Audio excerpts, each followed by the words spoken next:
Então, gente, boa tarde.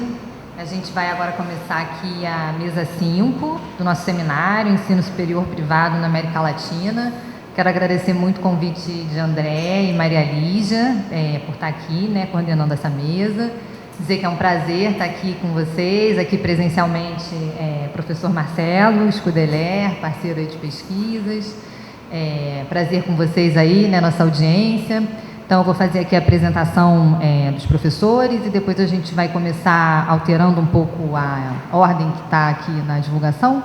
E aí eu explico após a apresentação. Nessa nossa mesa, a gente tem a participação da professora Cristina Fiorese, do Programa de Pós-Graduação em Envelhecimento Humano, da Universidade de Passo Fundo. Cristina, um prazer. Obrigada por você estar aqui com a gente. O professor Júlio Doran, da Universidade Austral. Professor, prazer lhe conhecer, muito bom ter você aqui conosco. Professor Marcelo Scudeler, do Programa de Pós-Graduação em Educação, Conhecimento e Sociedade, da Universidade do Vale do Sapucaí. Professor, prazer. E a professora Maria Luísa Quaresma, da Universidade Autônoma do Chile. Um prazer lhe conhecer, ter você conosco.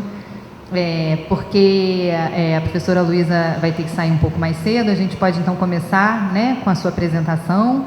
A gente começou a mesa às 2h30, o horizonte de término é às 16h30. Então peço aí da gente ficar atento aos horários e conforme for, eu faço qualquer observação. Então, professora, fica à vontade, estamos aqui para te escutar. Convite que me fizeram. Eu, apesar de ser de Portugal, trabalho na Universidade Autónoma do Chile e, portanto, vou falar da realidade chilena. Que não está. Pronto, eu hoje vou-vos apresentar basicamente é uma análise comparativa. Deixem-me só pôr maior, assim.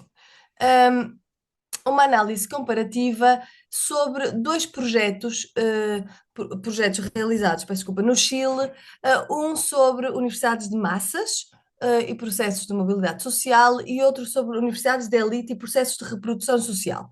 E em ambos os projetos eles tinham vários pontos em comum, e em ambos os projetos nós tentamos ver como é que é o processo de integração dos alunos não tradicionais, ou seja, daqueles alunos que efetivamente há 20 ou 30 anos não conseguiriam aceder à universidade, como é que era esse processo de integração e tratamos de comparar como é que eles se integram em contextos de elite e em contextos de universidades de menor seletividade.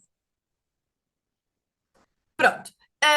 E esse era o principal objetivo desta comunicação que aqui vos queria apresentar, porque no fundo nós muitas vezes falamos da importância de fazer triangulações de resultados nas pesquisas e esse propósito fica-nos no caminho, não é? Porque depois há outros objetivos que se impõem e nós, neste caso, destes projetos, tentamos efetivamente levar a cabo essa triangulação. Tanto que as técnicas aplicadas, que eram essencialmente entrevistas, tinham um guião similar nos dois projetos. Portanto, parecem-se fazer efetivamente depois uma tentativa de diálogo dos resultados. E como lhe estava a dizer, os projetos são ambos Fondesit, que é o projeto financiado, o tipo de projetos financiados pelo Ministério da Ciência e da Tecnologia, em que são projetos ambos de 4 anos. Portanto, temos aqui um lapso temporal entre os dois projetos de 8 anos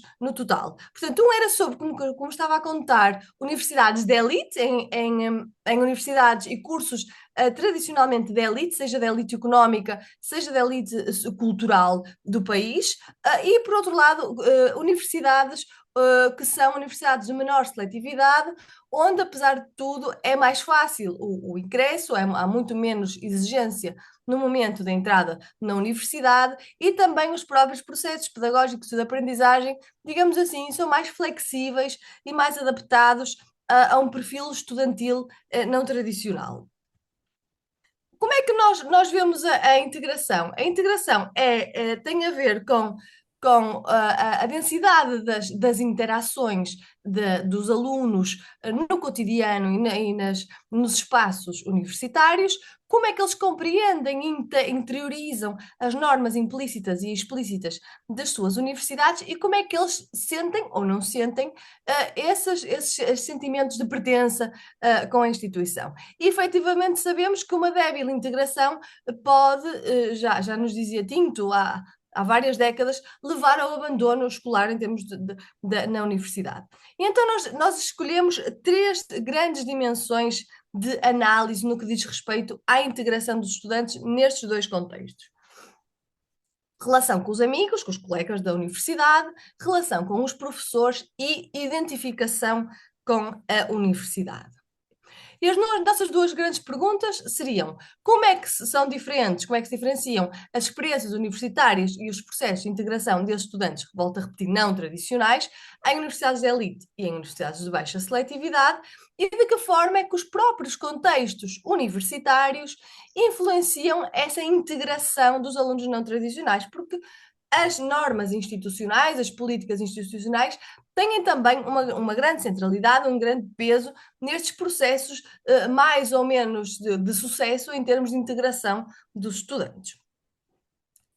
Pronto, aqui pus num gráfico então as três grandes dimensões que se propunha analisar e sentimos que no que diz respeito à relação com os colegas, quando estudamos estudantes não tradicionais em universidades de elite, estes estudantes têm muita dificuldade em estabelecer vínculos com os colegas. Sentem-se diferentes. E no Chile isso é muito presente. Eu não sei se no Brasil é tanto assim, imagino que também haja isto, que é até uma questão física, de traços físicos, de que em determinados bairros no Chile as pessoas são mais brancas, mais loiras, mais de olhos azuis, e noutros são mais morenos, mais baixos, e portanto são fisicamente diferentes. Não há essa mistura social que eventualmente se esperaria. E portanto, um aluno não tradicional chega à universidade de elite, sente-se diferente dos colegas, não só do ponto de vista do seu capital cultural, do seu capital escolar, mas inclusivamente da sua própria fisionomia. Então sente-se imediatamente diferente. Portanto, é o protótipo aqui de aluno, loiro, de olhos azuis, não é? Branquinho, e eu, diz uma estudante, moreninha, de olhos escuros, sentia-me diferente, efetivamente. Depois, por outro lado, os estudantes não tradicionais que entram às universidades de baixa seletividade sentem-se parecidos aos seus pares. Portanto, sentem que não têm problemas em integrar-se, não têm problemas em fazer amizades e em constituir grupos de trabalho. E, portanto, foi fácil, conta-nos os entrevistados, encontrar pessoas que eram parecidas comigo, com quem eu me dei logo bem. E, portanto, gosto deles. Eu esqueci-me só de referir uma coisa importante, que nós aqui nos estudantes não tradicionais, não lhes chamamos de primeira geração, porque nas universidades de elite foi impossível praticamente encontrar estudantes de primeira geração. E então nós analisamos, dissemos estudantes não tradicionais no sentido em que nenhum dos pais tem um curso superior universitário completo. No caso das universidades da elite, havia muitos que tinham efetivamente cursos técnicos ou cursos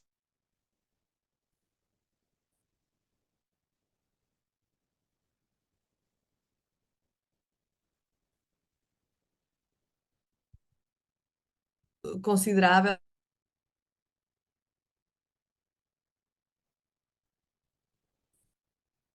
cerca de 12, 15 entrevistas em cada bando, portanto, em cada grupo de universidades. Pronto, como lhe estava a dizer, isto também é curioso, só para terminar este parênteses, a dificuldade de encontrar estudantes de primeira geração nas universidades de elite mostra-nos o quão elitizado são estes contextos universitários. Portanto, falamos de universidades de elite, de verdadeira elite. Pronto, relativamente à relação com os professores, os estudantes não tradicionais nas universidades de elite, quando falam dos seus professores, salientam a expertise profissional dos professores.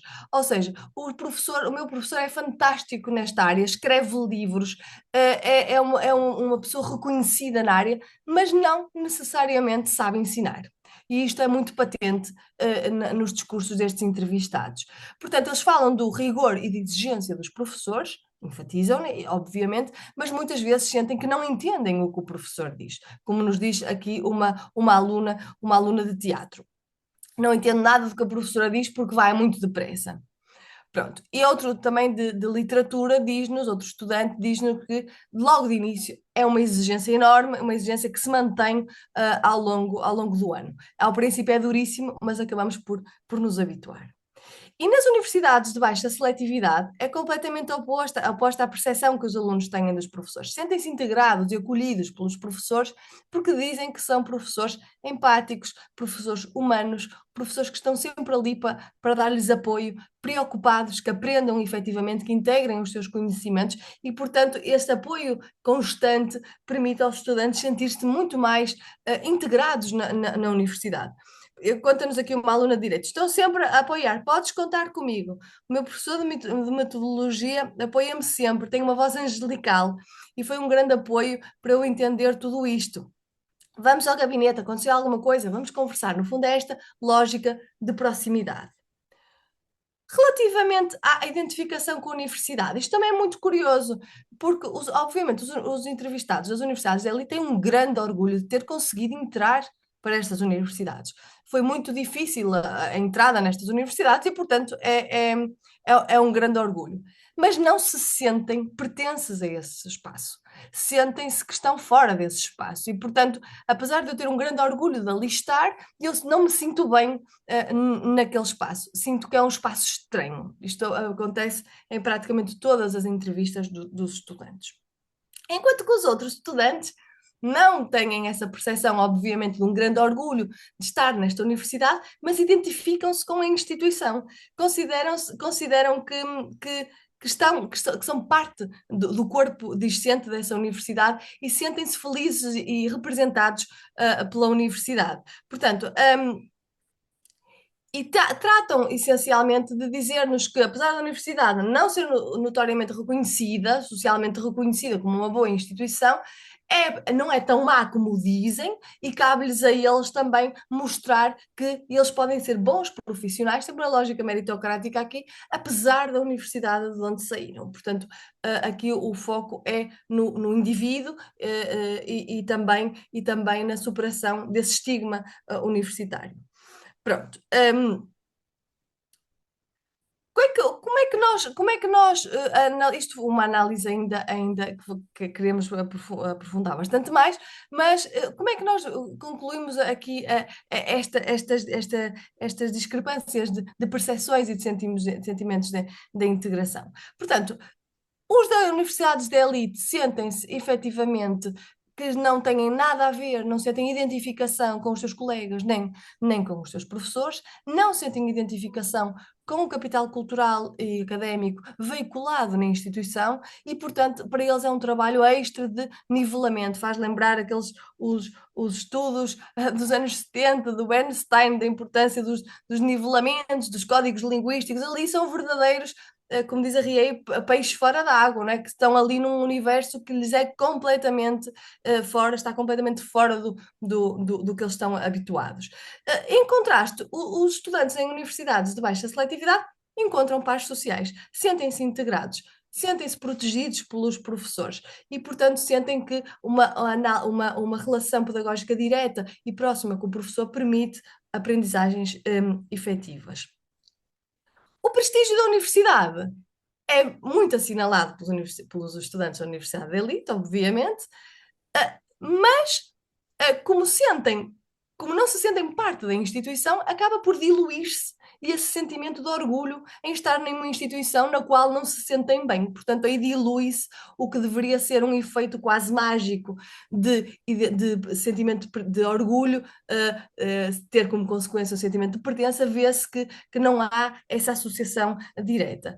enquanto que os outros estudantes não querem saber dos rankings, portanto, por sabem que as suas universidades estão mal cotadas nos rankings e estão preocupados, é sim, com a formação de bons profissionais e com o seu papel nessa formação.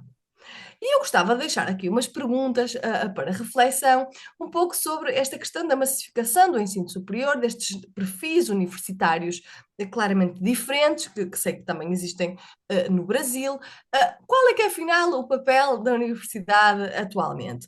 Ou seja, a universidade deve manter as suas práticas pedagógicas rígidas, tradicionais, não cedendo a uma certa flexibilização em função dos novos públicos, para manter esses padrões de exigência, e não ceder na exigência, que é esse novo mantra, não é? Da exigência, do rigor, da eficácia, ou devemos sim pensar em instituições que se moldam aos novos públicos, capazes de os integrar verdadeiramente até nas suas vivências cotidianas como instituição. E depois também a questão é, porque é que o capital cultural veiculado, ou os conteúdos veiculados nas universidades da elite e a forma como se veiculam esses conteúdos, é que têm que ser considerados os conhecimentos válidos e socialmente válidos, porque não, no fundo, abrir a universidade a outro modelo de conhecimento e a outros conteúdos, inclusivamente, para acolher estes novos públicos. No fundo, são aqueles debates que tivemos no ensino médio, com a massificação, que se começam a transportar para o ensino universitário e que gostaria de deixar aqui um pouco também para a discussão e para uma eventual conversa sobre estas questões. Muito obrigada. Obrigada, professora Maria Luísa. Porque a professora vai ter que sair mais cedo, a gente vai abrir para as perguntas e depois passamos para os outros expositores, né? Então, a gente abre para pergunta. André. Oi, Maria Luísa, boa tarde. André Vieira, aqui da Federal Fluminense, falando. Obrigado aí pela apresentação, né? Parabéns pelo estudo. Eu fiquei em dúvida se pudesse falar um pouco mais do perfil das instituições, né, que participaram do seu estudo. Fiquei, assim, tem alguma diferença entre elas em termos de políticas institucionais que elas aplicavam para a integração dos estudantes, né? Pensando aí nas várias dimensões que você falou, citando DB, Tinto, etc.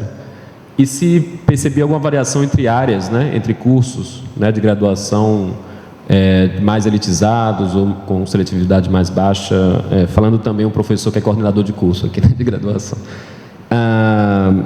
E também, assim, se puder também desenvolver um pouco mais a parte de método, né? Como é que eu entendi que houve entrevistas, se houve algum contato, por exemplo, com funcionários da instituição, né, professores também, tentar, assim, mais para entender um pouco mais o caminho que você percorreu no estudo, né? Obrigado. Bom, Luísa, eu sou muito suspeito para falar do seu trabalho, porque eu admiro muito, né, a pesquisa que você e o Cristóvão fazem. Primeiro pela questão do esforço, né, de vocês caracterizarem as universidades de massa. E eu fico cada vez mais convencido de como é importante a gente trabalhar com experiências diferentes e como é que a gente acha semelhanças nelas, né? Então, aqui no Brasil, eu fiz uma pesquisa com estudantes universitários que eram provenientes de famílias que recebiam o programa Bolsa Família, que é um programa de transferência de renda para pessoas muito pobres. E é impressionante, Luiz, assim, a similaridade dos relatos que você traz e daqueles que eu encontrei com os meus entrevistados, a demonstrar um pouco, né, como que essa questão da permanência envolve um conjunto de linguagens assim, que vão muito além, evidentemente, da questão material e passam pelo corpo, passam pelo vestuário, passam, enfim, né, por uma questão muito maior. E de como que você coloca muito bem nessa questão de que, enfim, as instituições elas são muito mais agora tendo esse desafio delas se adaptarem a esse público do que, evidentemente, dentro daquela literatura mais tradicional dos estudantes terem que se adaptar à universidade. Mas tudo isso para falar, né, para dizer assim, como é interessante a gente trabalhar com temas parecidos, né, e eu acho que a gente tem que escrever alguma coisa, né, sobre isso. Mas eu vou na direção do André. Eu acho que a questão Na minha pesquisa, a questão da área, do curso e do turno era mais evidente do que, por exemplo, a questão da própria instituição. Então, eu queria que você falasse um pouco, né, que eu acho que me parece que essa é a sua conclusão mesmo, né? Você diz, não tem uma diferença tão grande, né, desses alunos de primeira geração que vão nas universidades de massa e de elite. Desculpe o alongado aqui. Então, Luísa, só antes de passar, assim, só para também uma coisa que você falou na sua apresentação, que é muito interessante, é de que os alunos de instituições de baixo prestígio, justamente porque percebem a instituição dessa forma, isso seria um entrave para processos de pertencimento e de integração, né? Que é uma coisa que também, pensando no caso brasileiro, a gente observa mais quando a gente trata dos próprios cursos. Então, a gente, quando pega cursos de alto prestígio, ainda que instituições que não sejam de alto prestígio, né, você consegue entender as diferenças no pertencimento, porque tem as diferenças dos cursos. Então, são coisas que a gente aqui no Brasil considera, né?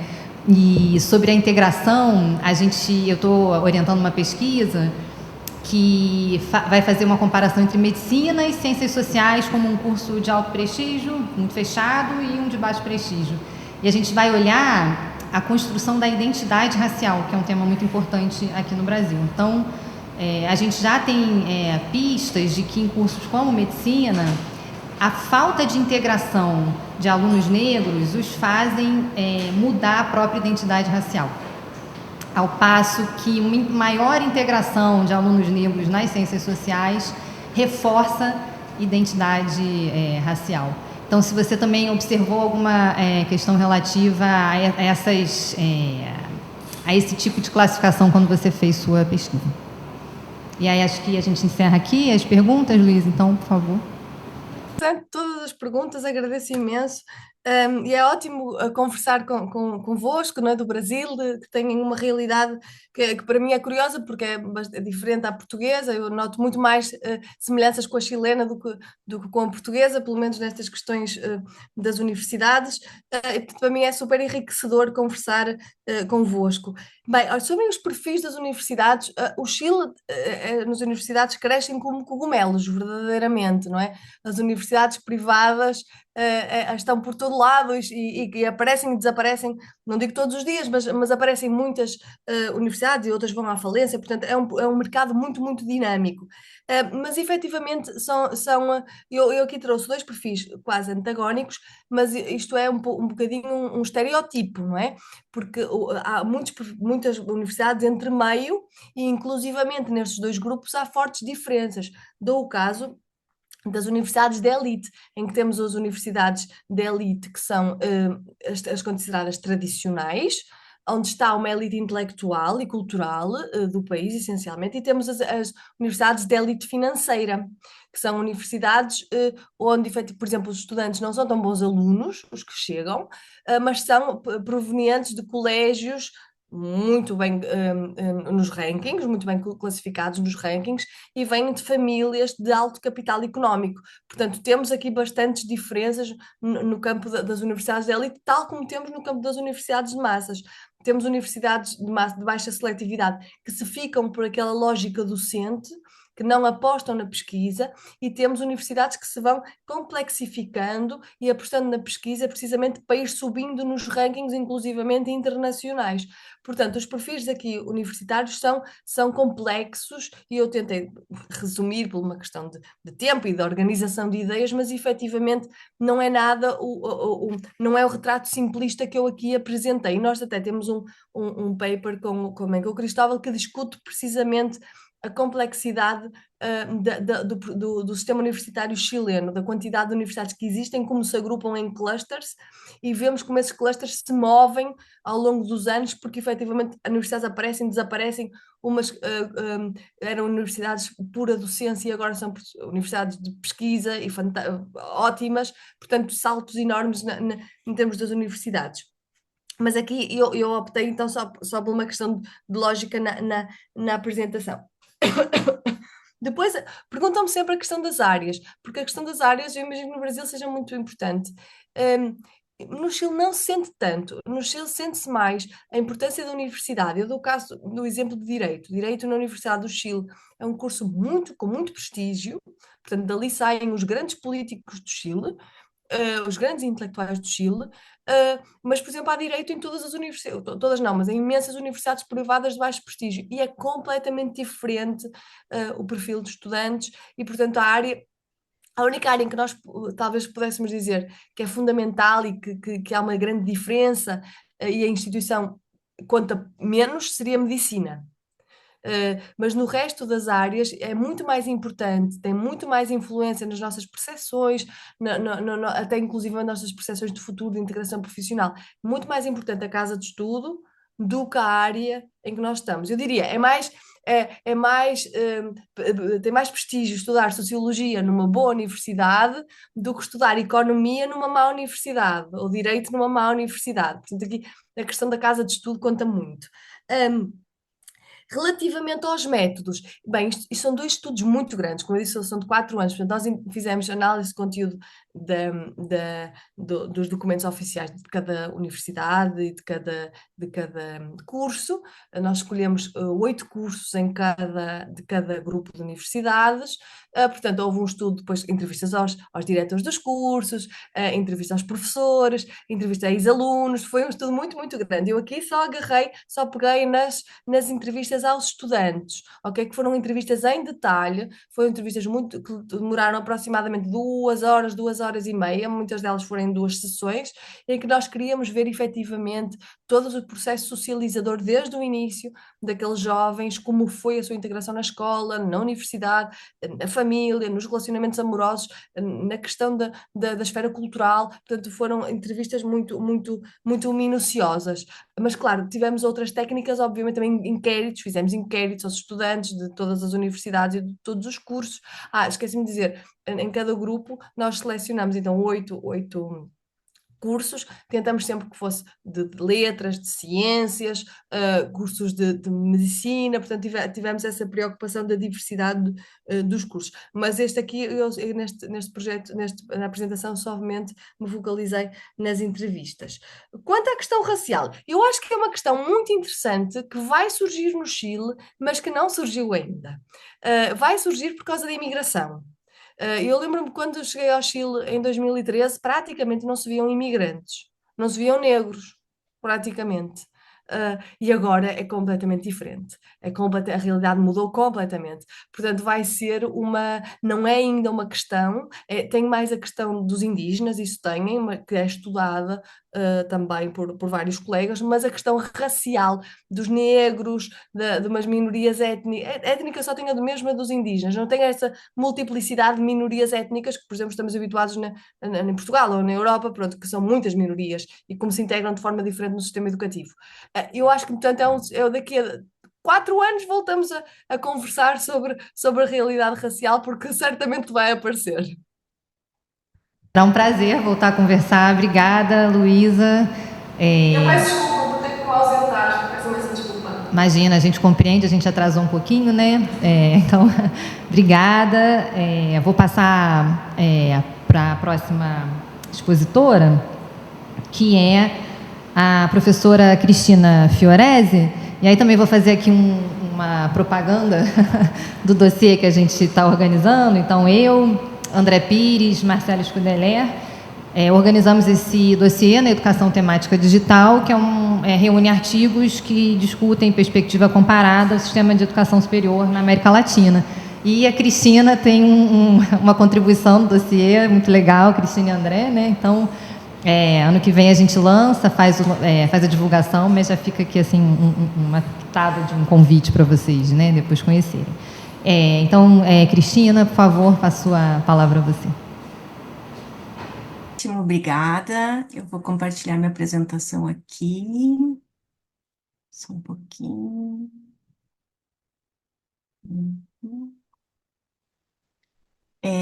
Tá aparecendo para vocês? Tá, sim. Sim, também. Então, eu agradeço o convite para estar aqui hoje, né, nesse nesse evento e eu fico muito feliz com a oportunidade de participar de um debate trazendo um pouco de pesquisas que a gente vem realizando nos últimos 10 anos sobre o modelo comunitário dentro do setor privado brasileiro, né?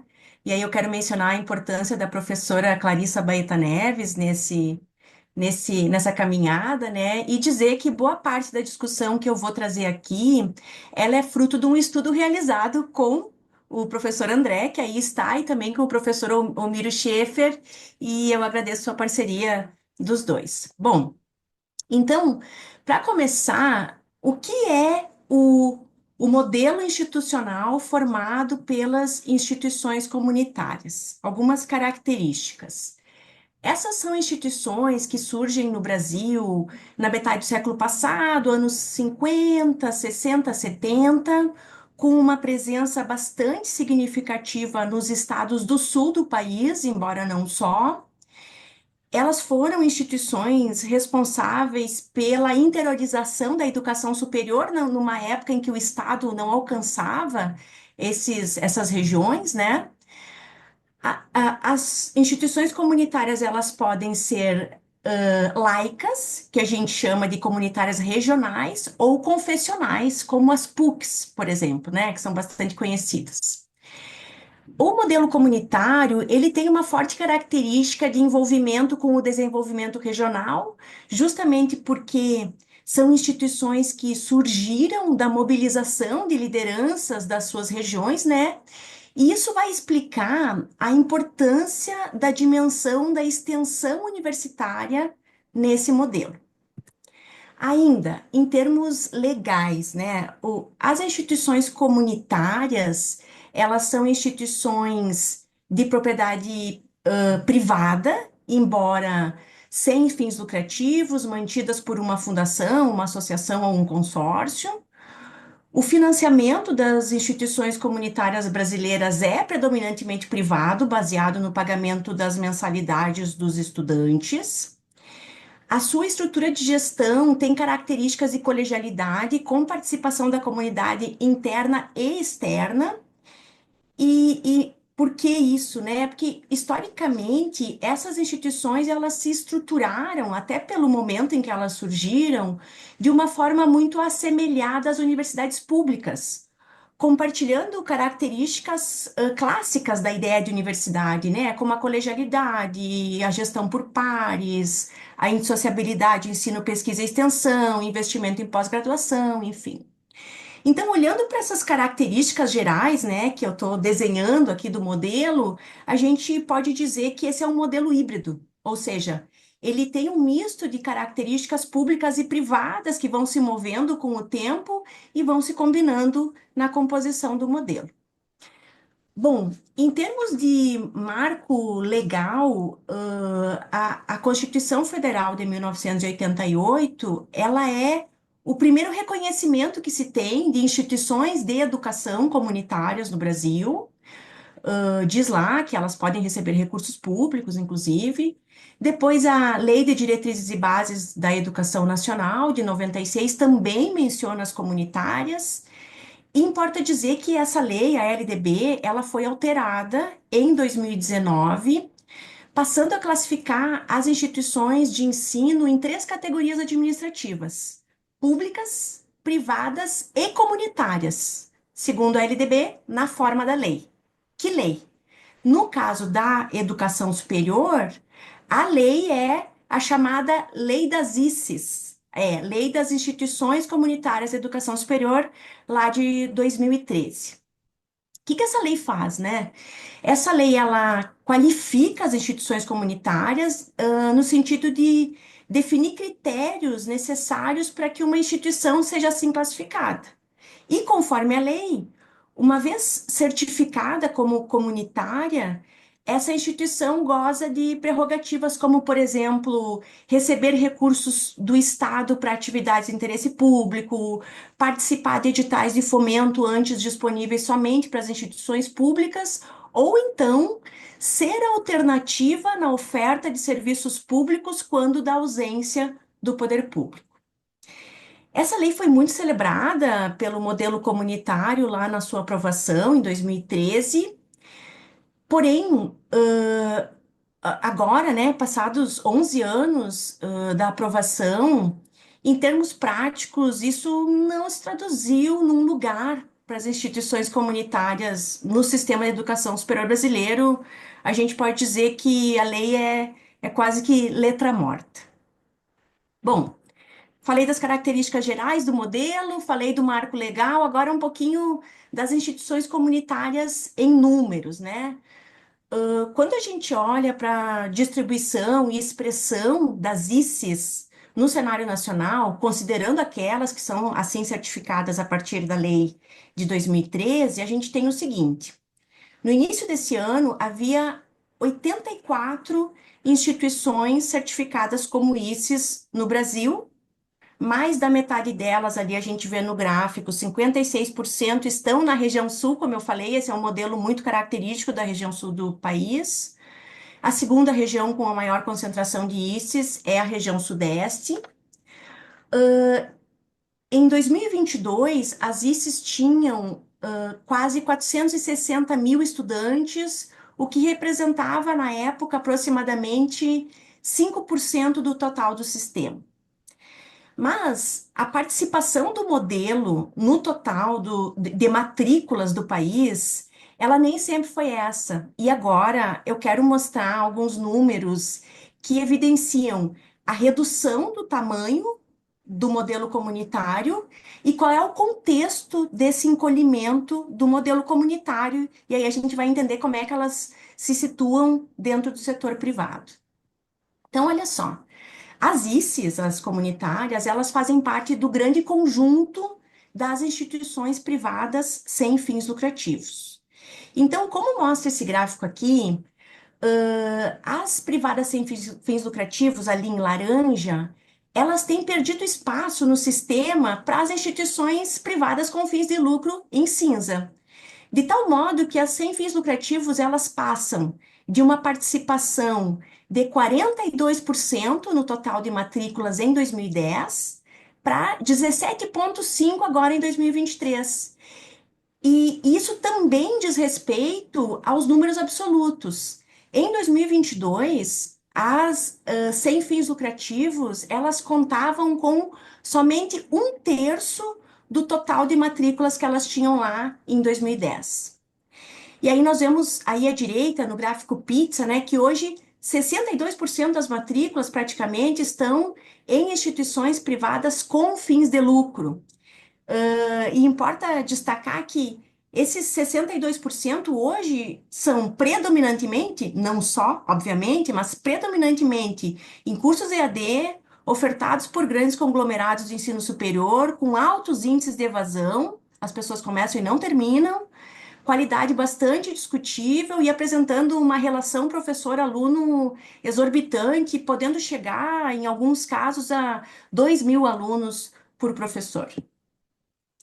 Esse gráfico aqui, especificamente, mostra o encolhimento das ICES do estado do Rio Grande do Sul, que é um dos dois estados onde há uma força, né, do modelo.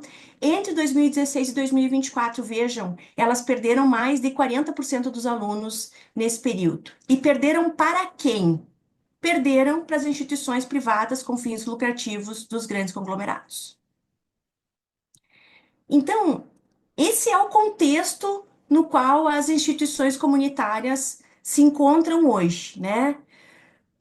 Até os anos 2000, as ICES praticamente não tinham concorrência e elas operavam muito mais próximas, como modelo, né, das instituições públicas estatais. E essas instituições, então, depois de algumas décadas de existência, sustentadas em ensino, pesquisa e extensão, elas se deparam com uma realidade em que elas passam a concorrer no mercado com as competitivas instituições mercantis, focadas em atividades de ensino de baixo custo, algumas vezes oferecendo mensalidades por R$ 100, o que uma comunitária não consegue bater, né? Então, importa sublinhar que essa concorrência a qual as instituições comunitárias passam a estar submetidas, ela é basicamente uma concorrência por preço de mensalidade. Não é uma concorrência por qualidade, não é uma concorrência por status acadêmico, por posição em ranking, é uma concorrência por valor de mensalidade. E isso fica evidente quando a gente analisa alguns programas, como, por exemplo, o programa Professor do Amanhã, que é um programa do governo do estado do Rio Grande do Sul, bastante recente, que prevê vagas gratuitas com bolsa, com remuneração, para cursos de licenciatura em instituições comunitárias do estado.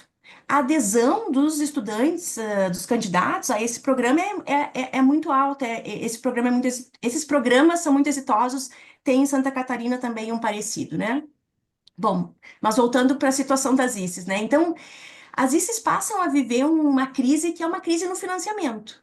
E elas encontram dificuldades de se reposicionar nesse novo cenário, né? Por quê? Porque manter ensino, pesquisa e extensão é mais caro, porque contratar professor que vai fazer uma carreira acadêmica é mais caro do que contratar tutor, manter uma estrutura multicamp e de gestão é mais caro, né? Então, elas se deparam com uma série de desafios e a prioridade passa a ser sobreviver no mercado e a tônica é enxugar gastos e ampliar receitas. É isso que elas passam a buscar, né? E claro, né, gente, também não podemos desconsiderar, embora não vá dar tempo de falar disso aqui, né, que esse cenário nacional, ele está inserido num contexto mais amplo, global, da educação superior, em nível mundial, né? O professor Brunner muito bem colocou ontem, que é marcado pelo que se chama de capitalismo acadêmico, ou também a própria ideia de gerencialismo, né? O New Public Management, que entra nas instituições, todas elas, né? Não só nas comunitárias, mas, enfim, esse é o pano de fundo. Bom, então, o que que acontece? As ICES, nesse contexto todo, elas passam a viver um tensionamento muito mais intenso entre, de um lado, os seus compromissos públicos, mais históricos, né?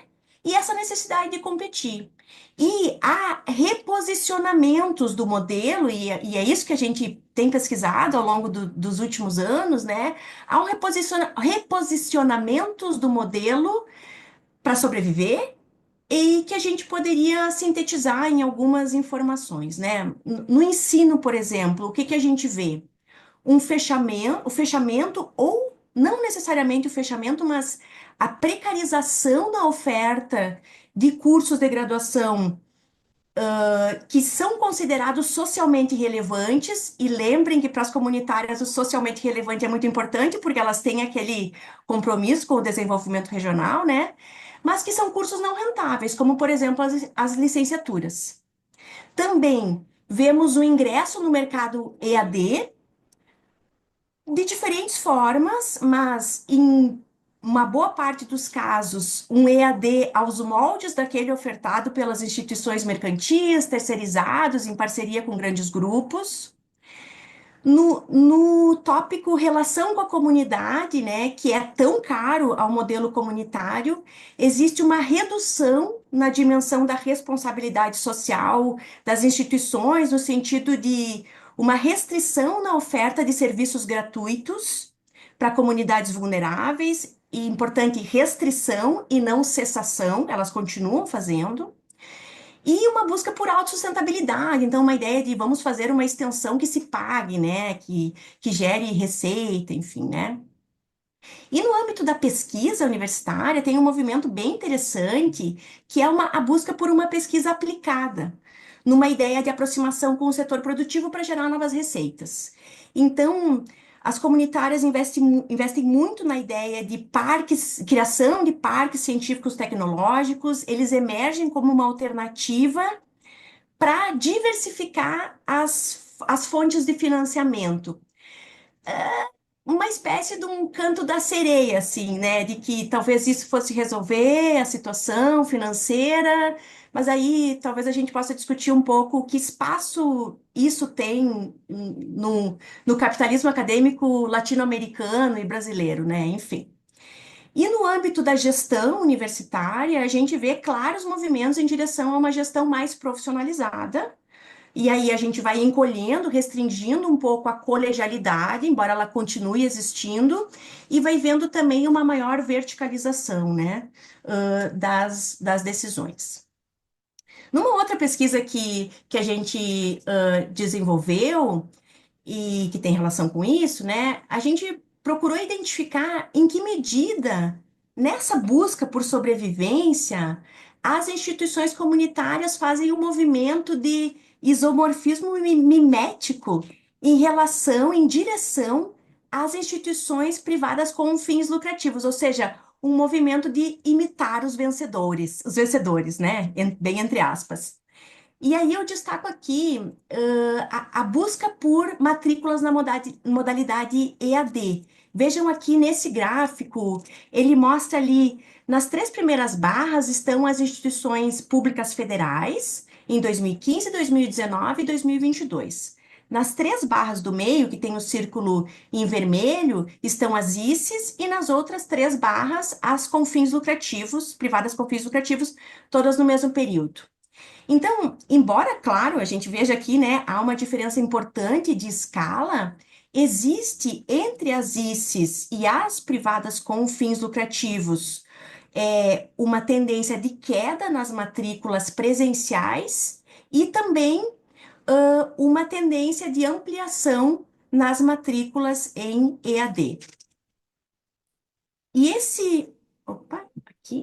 esse outro gráfico, ele mostra os regimes de trabalho docente. Veja, então, nessa análise, a gente observa que as ICES apresentam, nos 3 períodos ali no meio, né, um percentual de professores em tempo integral superior a das privadas com fins lucrativos. Os professores em tempo integral, eles estão ali em laranja ou em azul escuro, quando é o caso de dedicação exclusiva. Porém, a quantidade de professores horistas em azul claro, que são os professores com os contratos mais precários, já que são professores que só ministram aulas, e ela se aproxima entre as com fins lucrativos e as comunitárias, e aí as federais se distanciam bastante, né? Esse aspecto da precarização dos contratos, que a gente encontra ali uma semelhança, né? Ele é bastante identificado na literatura sobre capitalismo acadêmico ao redor do mundo e certamente também aqui, né? Então, olhando para essas tendências todas do modelo comunitário, de reposicionamento do modelo comunitário, a gente poderia dizer que fica mais evidente esse caráter híbrido, né, das instituições, essa mescla de características públicas e privadas, e nesse momento puxando muito para as características privadas, né? E é interessante que quando a gente considera os indicadores de qualidade nacionalmente utilizados, e claro, né, resguardadas as questões de background, que a professora Helena bem pontuou hoje de manhã, e quando a gente considera esses dados, é possível a gente encontrar um desempenho muito bom das instituições comunitárias. No ano de 2024, pela primeira vez, o INEP apresentou resultados de indicadores do ENAD de 2022 de forma desagregada por categoria administrativa, contemplando de forma inédita as comunitárias. Aliás, esse é um problema sério, né, André, que a gente encontra, que é a dificuldade de acessar dados sobre o modelo comunitário. Os dados não estão desagregados sobre o modelo comunitário, embora ele exista, né? Então, essa é uma dificuldade que a gente encontra. Então, esse ano, pela primeira vez, apareceram esses dados da avaliação dos estudantes. E o documento mostrou aqui no IDD, né, o indicador de diferença entre o desempenho observado e esperado, que as comunitárias, elas concentraram, vejam ali em azul, 36% dos seus cursos nas faixas mais altas, 5 e 6. Muito mais próximas, então, das públicas, estaduais e federais, que ficaram com 39% dos cursos nessa faixa, e as privadas com fins lucrativos, com 21%. Bom, então, terminando, né, para terminar aqui a minha fala, e depois a gente poder conversar um pouquinho sobre isso, podemos fazer um exercício de futurologia, assim, pensando um pouco sobre o futuro das ICES, né? E eu quero falar de três pontos. O primeiro deles é que esse é um modelo institucional com risco de desaparecer enquanto modelo. Ou seja, elas correm o risco de um lado, se aproximarem tanto das IES mercantis a ponto de perderem a sua identidade. Ou então, na tentativa de manter as suas características distintivas, uma tentativa meio hercúlea, assim, né? ah, Se tornarem insustentáveis. E aí eu remeto à apresentação, né, de ontem dos professores André e Leonardo sobre esse movimento aí, dos modelos, né? Por outro lado, uma questão que se coloca, e que a gente se coloca, né, quando estuda o modelo comunitário, seria possível contar com as ICES que mostram níveis satisfatórios de qualidade, investimento em pesquisa, contribuição para o desenvolvimento regional, baixo custo por aluno?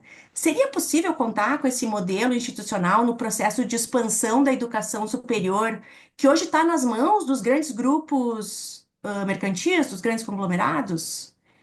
Tem espaço para o modelo híbrido no sistema? É uma questão.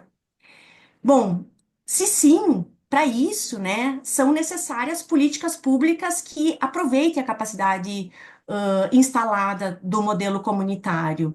E aí, um movimento nesse sentido seria a regulamentação da lei de 2013, que está lá, né, que foi aprovada, para que as ICES possam realmente garantir um lugar distinto, né, dentro do conjunto das instituições privadas. Aliás, essa questão da regulamentação das ICES hoje é uma das grandes pautas das comunitárias junto à União, né?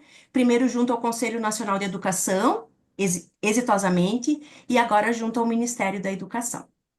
Bom, gente, essas são as minhas contribuições. Eu agradeço a atenção de vocês e fico à disposição para a gente conversar um pouquinho mais.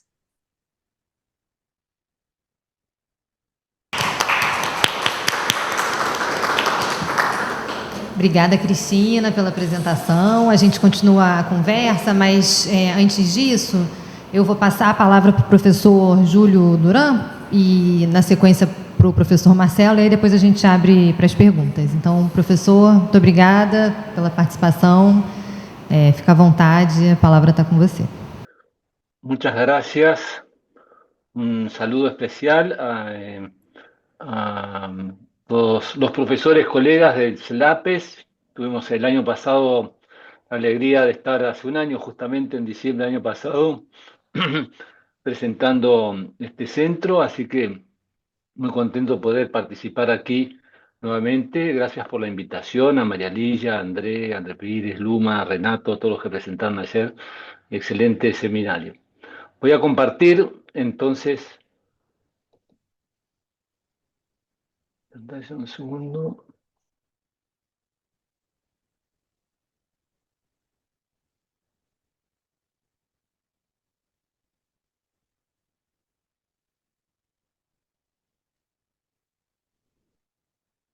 Entonces, la presentación que voy a hacer es comentar algunos datos recientes, estadísticos, sobre el sector privado en Argentina. Ayer vi una presentación de Renato, que está trabajando también con Andrés Santos Yarpe, sobre el sector privado de educación superior de Argentina consolidado, o la educación superior consolidada. Yo voy a poner foco solo en el sector universitario, que es donde están publicadas las estadísticas que dependen del Ministerio, porque hay otro sector de instituciones de educación superior que no son universidades y que dependen de cada una de las 24 provincias del país y no hay estadísticas consolidadas. Así que es una breve presentación del sector universitario y el foco en dos temas que me parece que permiten diferenciar o caracterizar y profundizar sobre la educación privada en el nivel superior en Argentina, ¿no? En este cuadro se puede ver el total de instituciones universitarias en Argentina, son 140 aproximadamente, y las privadas son aproximadamente aquí el 50%, ¿no? Sobre las 137. Las instituciones universitarias se dividen en universidades propiamente dichas e institutos universitarios. El total es 137, el 50% es de gestión privada. Esto es del año 2023, este año 2024 me parece que hay 3 universidades más, me parece que se llegó a 70, pero el número es bastante, no crece o no varía. Hay una universidad internacional que es Flaxo y que se la suele agrupar con las universidades privadas a la hora de exponer las estadísticas. Aquí se puede entender un poco las diferencias en el tamaño de las instituciones, ¿no? Se presenta acá pequeñas, medianas y grandes. Se puede ver la diferencia entre los dos sectores, ¿no? En el caso pequeña es menos de 10.000 estudiantes, medianas entre 10.000 y 50.000 y más de 50.000 son pocas universidades. En el caso de las estatales, más de 50.000 estudiantes tienen la Universidad de Buenos Aires, la Nacional de Córdoba, la Nacional de La Plata, de Rosario, etc. Y en cambio privadas solo hay una, que es la Universidad Siglo XXI. Pequeñas estatales hay un tercio, un 30%, en cambio la gran mayoría de las universidades privadas se encuentran por debajo de los 10.000 estudiantes. Es como el mayor contraste, simplemente para tener en cuenta, y eso permite explicar luego algunas de las diferenciaciones que se dan entre la gestión privada y estatal. En cuanto a la matrícula, se puede ver que el sistema universitario está ampliamente concentrado en las carreras y en los estudiantes de grado y pregrado. En casi 93,4% de los estudiantes que van a las universidades están matriculados en las universidades estatales, y digo, en las carreras de grado, y dentro de esas carreras de grado, el 80%, como vemos en el slide siguiente, están en las universidades estatales y 20% en las privadas. Pero es un sistema claramente volcado a la masividad.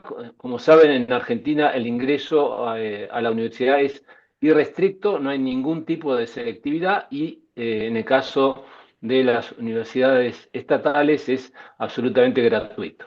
Y el sector del posgrado, que si bien es importante, tiene solo el 6,6% de la matrícula. Son 180.000 alumnos de posgrado en Argentina, que le voy a poner foco también cuando veamos los posgrados y la modalidad a distancia.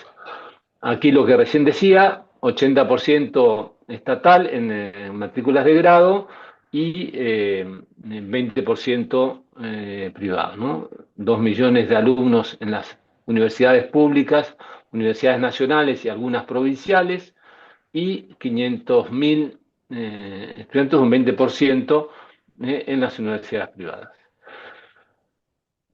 El crecimiento ya es en las últimas décadas, desde el 2012, es un crecimiento más tranquilo, permanente, pero está más estabilizado. Este es el total de ingresantes. Acá se ve un incremento en los nuevos inscriptos y un incremento en los graduados que va por debajo del crecimiento de los alumnos, lo que se ve en esta siguiente slide. Entre 2012 y 2022 la cantidad de alumnos totales ha crecido menos del 40%.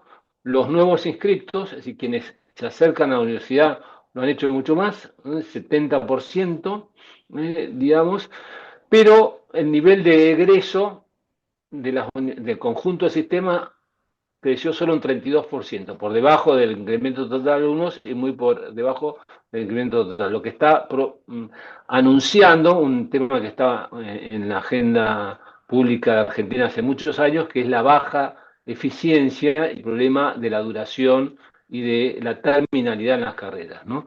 Así tenemos que en Argentina solamente terminan su carrera en el tiempo teórico, un 26%, 26,6% de los estudiantes terminan su carrera de grado, con una diferencia entre las universidades estatales o públicas del 23%, que solo terminan en tiempo teórico. Las privadas es significativamente mayor, casi un 38%, casi un 60 o 70% superior, pero el conjunto sistema está mostrando un problema claro. De hecho, al final el gobierno pasado y el gobierno actual recientemente el Consejo de Universidades lo ha ratificado, hay todo un trabajo para modificar la duración de las carreras, las cargas horarias, etcétera. Está planteado un problema de determinación. Pongo ahora un poco la mirada al foco en los posgrados y en concreto los posgrados en sector privado, ¿no? Aquí se ven el total, la distribución de estudiantes, que recuerdan eran 180.000 estudiantes de posgrados, el 73 o casi 74% estudian en universidades públicas, el 26% en universidades privadas. En el caso de los nuevos inscriptos, tenemos el porcentaje de quienes se inscriben en las universidades privadas es un poco mayor, casi el 37%, y también se puede ver en el tema de la graduación una mayor tasa de terminación de los estudios de posgrados en el sector privado, donde del 26% sobre el total de los alumnos generan el 40% del total de graduados, por lo menos para ese año 22. Aquí una breve, también un tema muy típico de Argentina, la concentración de los alumnos de posgrados en las ciencias sociales y humanas, y serían los tres sectores de salud, con una menor participación en ciencias aplicadas, que eso incluye las ingenierías, bioquímicas, etcétera, y muy escasa participación de posgrados en las ciencias básicas, ¿no? El 3%. En cuanto a la distribución entre estatal y privado, hay algunas variantes entre los dos sectores, pero por ejemplo en las ciencias sociales también muy marcada, la mayor parte de las ciencias sociales está cubierta por programas que sean las... Y después otro aspecto que se da es la concentración de los alumnos de posgrados en la región metropolitana. De esto es Ciudad de Buenos Aires y área metropolitana de Buenos Aires. Tiene casi 96.000 estudiantes, es decir, más del 60% de los estudiantes de posgrado del país están concentrados en la Ciudad de Buenos Aires, La Plata y ciudades cercanas a Buenos Aires, ¿no? Respecto a las universidades privadas, se puede ver que un 20%, unas 13 universidades de las universidades privadas, agrupan casi el 80% de los posgrados, lo que también indica una diferencia, o que hay diferencias en el perfil de las instituciones de gestión privada, con algunas instituciones como estas primeras, Austral, Ditela, San Andrés, Católica de Córdoba y Católica Argentina, donde vamos a ver un mayor número de egresados, que también con mayor número de estudiantes de posgrado, que bueno, entonces, distribuido en las tres carreras, que permite ver un perfil distinto para estas universidades. También se da una concentración en las ciencias sociales. Estos son las maestrías y especializaciones, y en la ciencia de salud especialmente. Esto simplemente como para tener presente a la hora de valorar de las 70 universidades privadas, digamos, argentinas, no todas tienen esa concentración o mayor participación en los posgrados. De hecho, el Ministerio de Educación está publicando un nuevo índice, que es la proporción de alumnos que tiene la universidad dedicados al posgrado, En general, en las universidades públicas eso es menor al 6%, y en algunas privadas, como esas que señalaba recién, es casi del 50% de los alumnos son alumnos de posgrado. Y también lo que decía recién, concentrados en Buenos Aires. Y ahora, si le ponemos un poco de foco a la modalidad a distancia, para ver también una tendencia que se está dando en los últimos años que es interesante. Aquí ya se ve como una curva más empinada, por decirlo de una manera, como se va a ver en los indicadores, tanto en el total de alumnos que pasó más del doble, de 120.000 a 200, casi 240.000.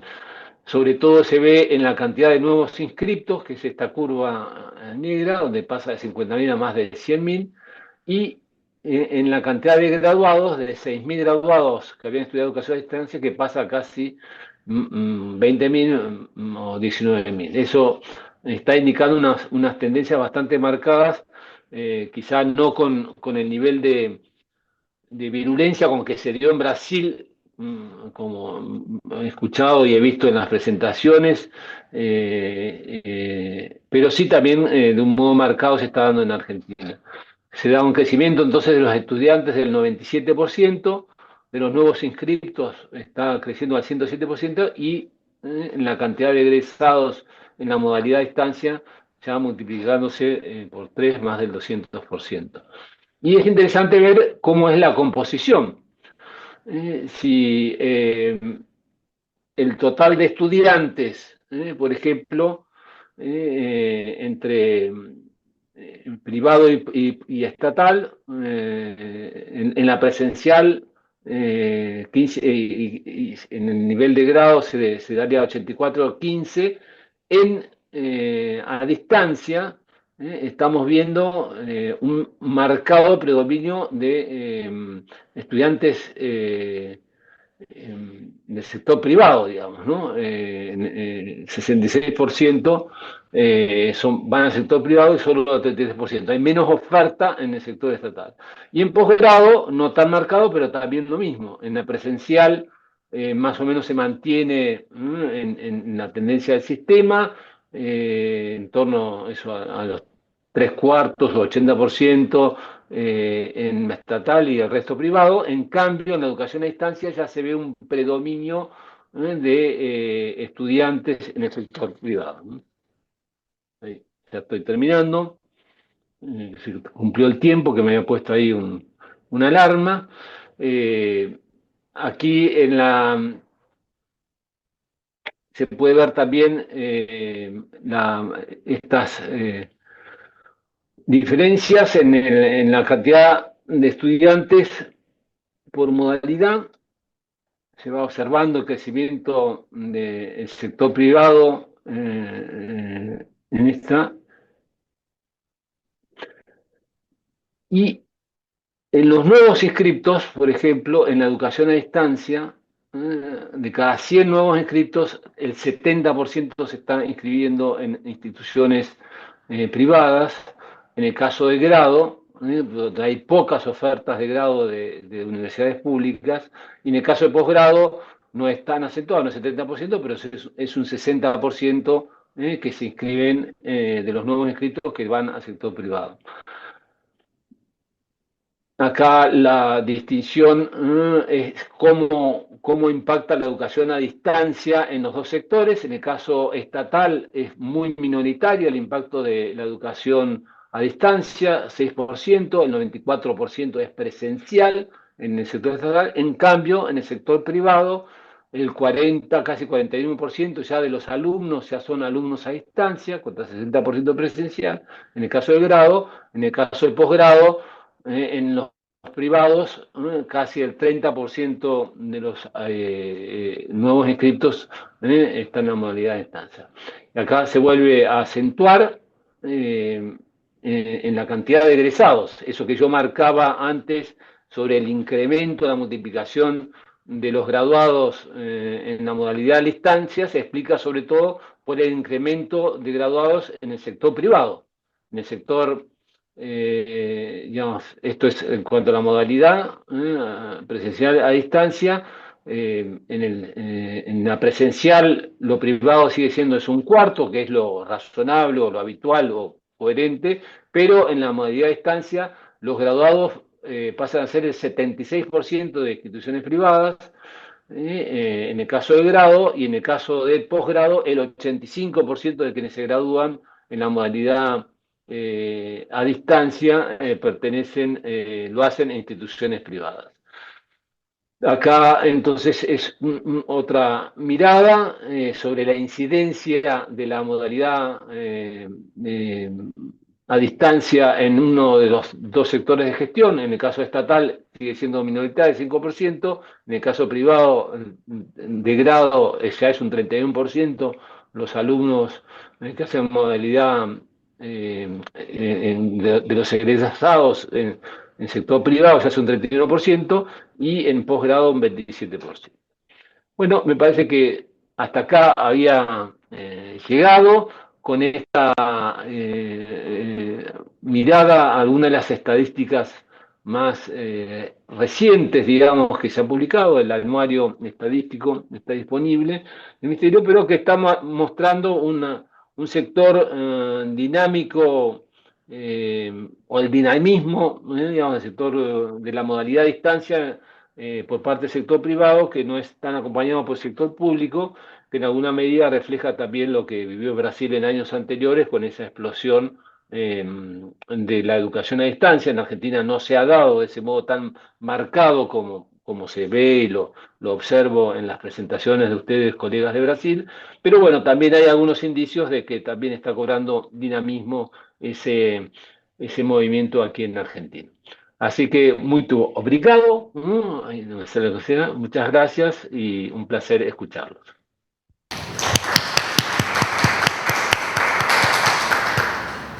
Nós te agradecemos, obrigada pela apresentação. A gente continua essa conversa, mas antes, então, passo a palavra para o professor Marcelo Scudeler. Boa tarde a todos, novamente.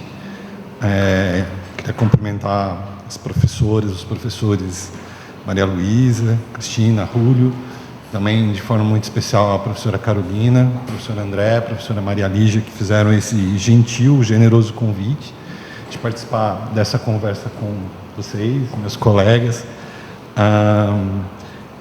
E a proposta da conversa, como a professora Carolina já comentou, nós estamos organizando, junto com o professor André e a professora Carolina, um dossiê, né, que tem como temática o ensino superior privado na América Latina, expansão, diversificação e tendências recentes.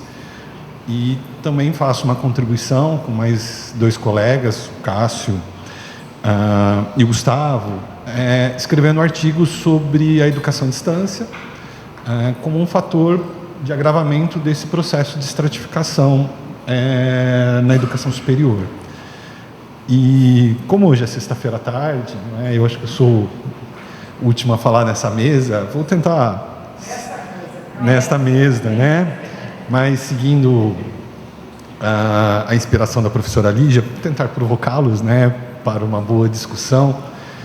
E inicio tentando contextualizar e fazendo algumas perguntas iniciais, né? Eu acho que é fato notório, já foi objeto de várias falas durante esses 2 dias que nós estamos juntos, que a educação à distância cresceu de forma expressiva, né?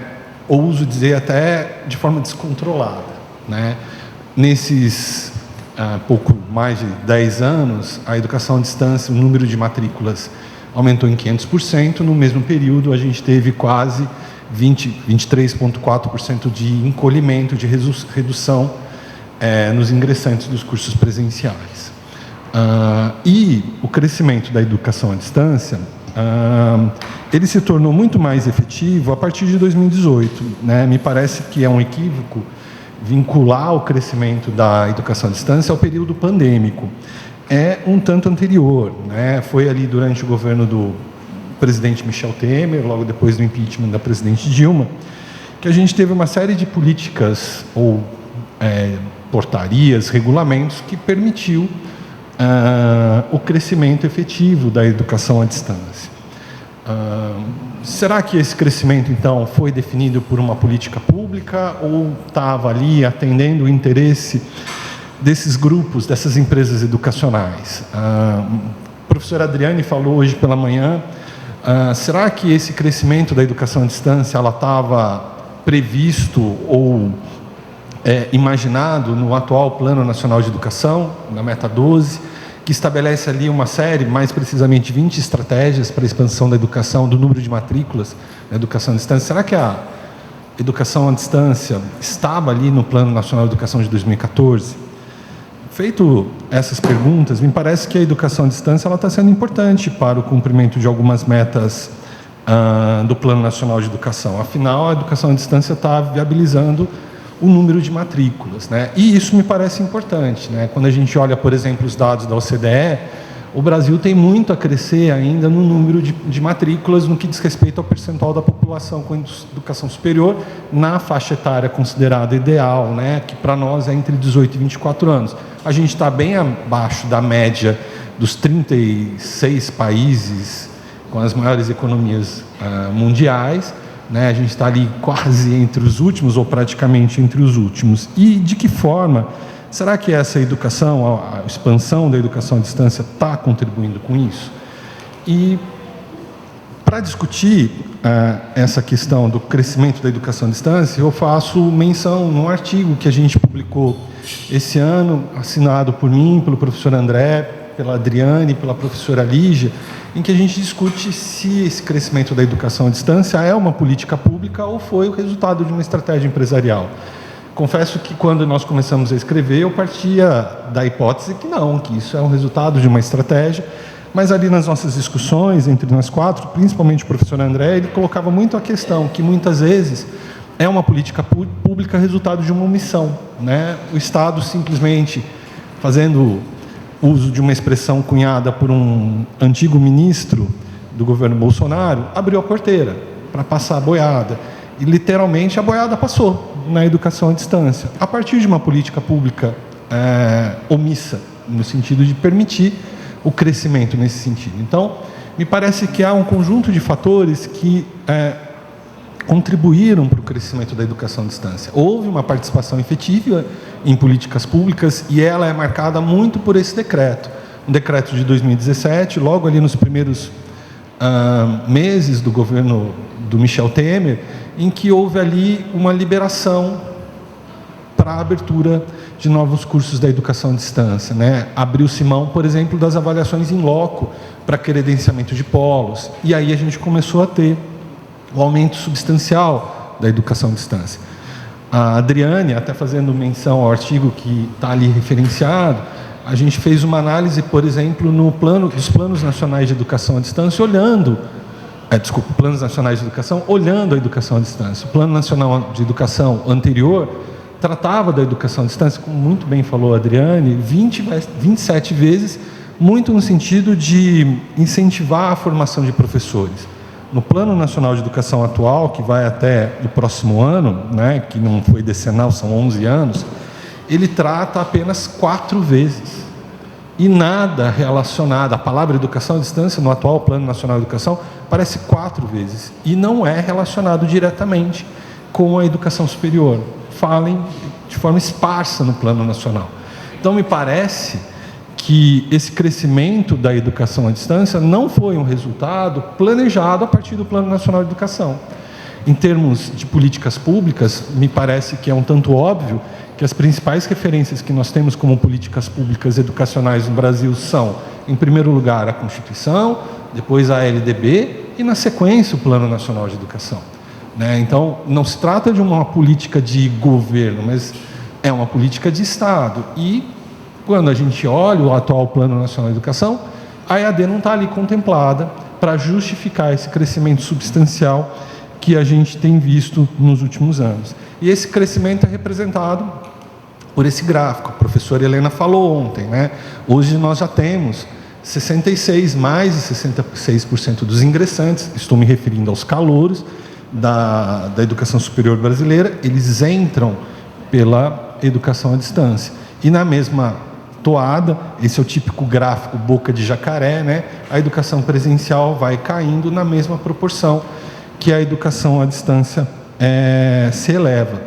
Aqui a gente está falando dos ingressantes, né?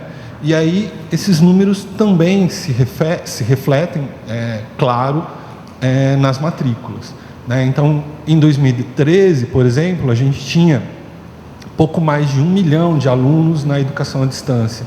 Isso representava nem 15% dos estudantes do ensino superior brasileiro. E ali, em 2017, tem um marco normativo importante que permitiu a efetiva expansão da educação à distância que a gente tem hoje. E a gente percebe que a educação à distância sai ali do nível de 20% dos estudantes e ano a ano vai crescendo, até chegar em 2023, só no setor privado, com 47%.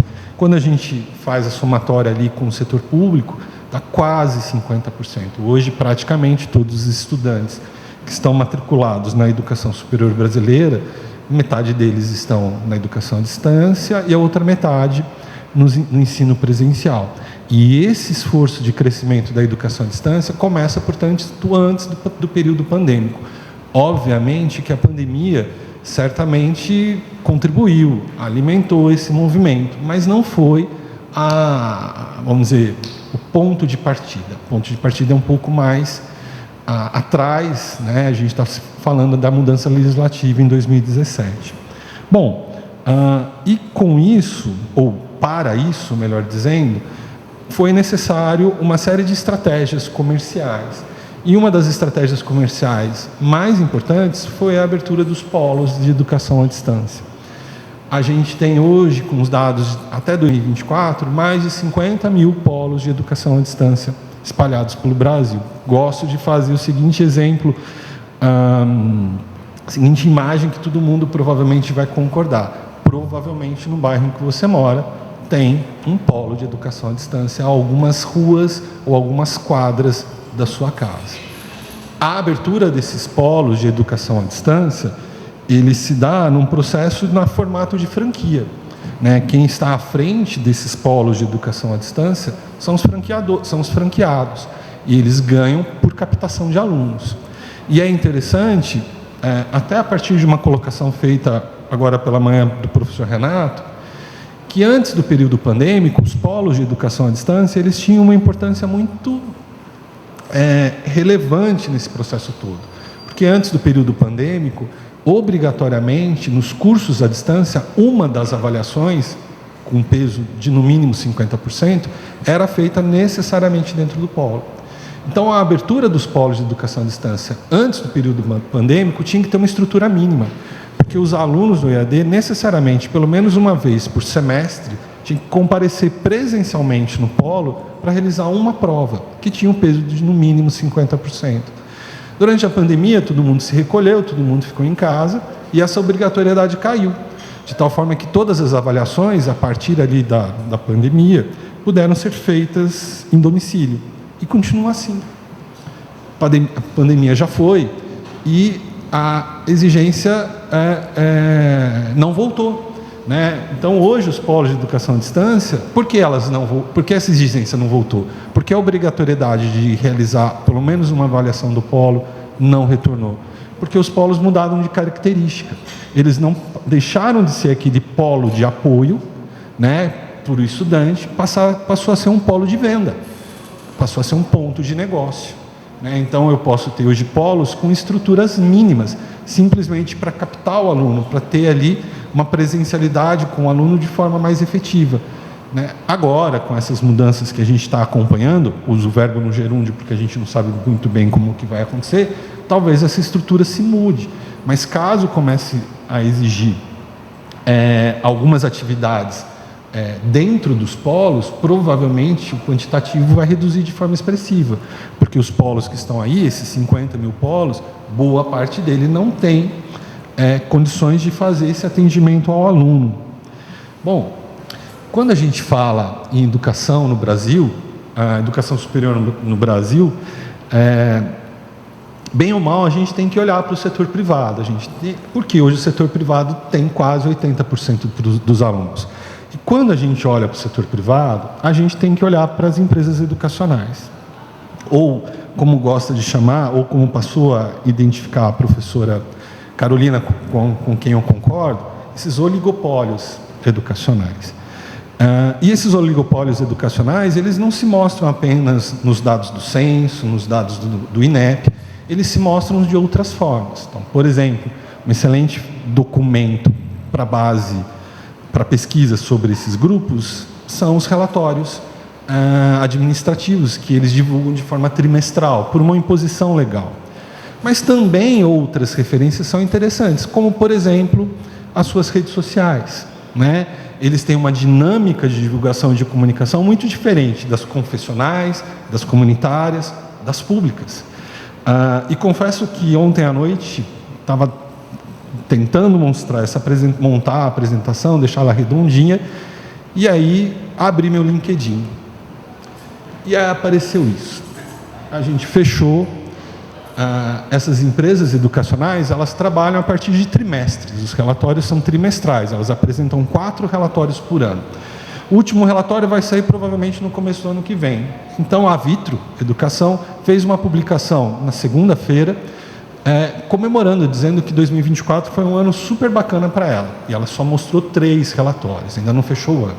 E aí ela apresentou 7 cards sobre isso, né? Ela começa dizendo ali que a Vitro Educação, que é um desses oligopólios, cresceu muito em 2024, que ela tem 836 mil, que ela fechou o terceiro trimestre ali até setembro, com 836 mil alunos em EAD e 22 mil alunos presenciais. Ela apresenta um número de colaboradores, aí a gente está falando de técnico administrativo, a gente está falando de tutor, a gente está falando de professor. Ela apresentou ali 11 mil colaboradores. Ela mostrou que tem, nessa divulgação, 2.600 polos espalhados pelo Brasil, mais de 1.000 cursos disponíveis. Professora Helena, haja fora do catálogo aí, né? Mais de 1.000 cursos disponíveis, né? E aí ela começa a trazer uma linguagem dirigida ao mercado. Essa publicação, essa divulgação não foi para alunos. Ela está se comunicando ao mercado investidor.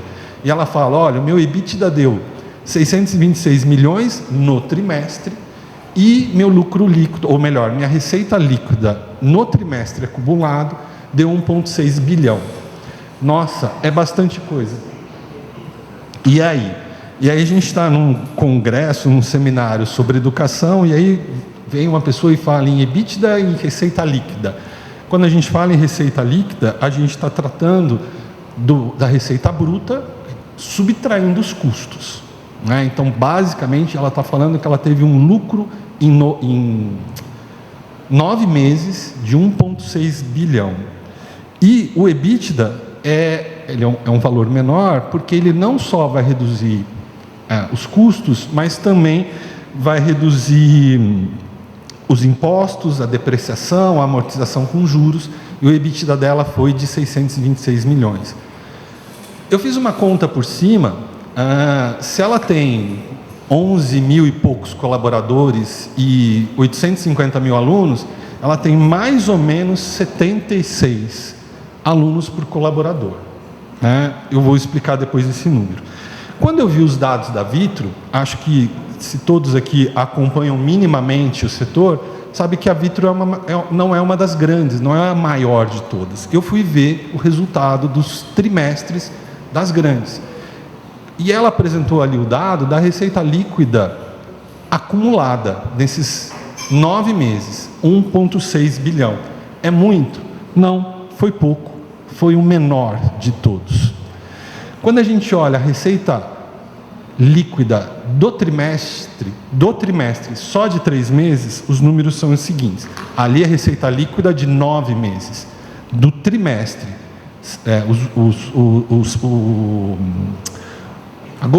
julho, agosto, setembro. A Croton teve quase no trimestre, receita líquida, 1 bi. A Ânima teve quase 1 bi. A Ser, quase 500 milhões. A Cruzeiro, 650 milhões. E a Vitro, que está aí, é a menor de todas. a Ânima quase 1 bi, professora. A Vitro teve 530 milhões de receita líquida no trimestre.